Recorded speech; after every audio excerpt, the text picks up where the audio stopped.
ఎవరి గతి ఎటులున్నదో ఈశ్వరునికెరుక ఎవరికి విధముగా జరుగునో పరమాత్మకెరుక ఎవరి గతి ఎటులున్నదో ఈశ్వరునికెరుక ఎవరికి విధముగా జరుగునో పరమాత్మకెరుక ఎవరి స్థితి ఎటులున్నదో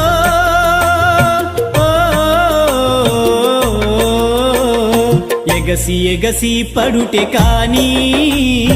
అలవి కాదెవరికైనా హరిహర బ్రహ్మాదులైనా అనుభవించక తీరదు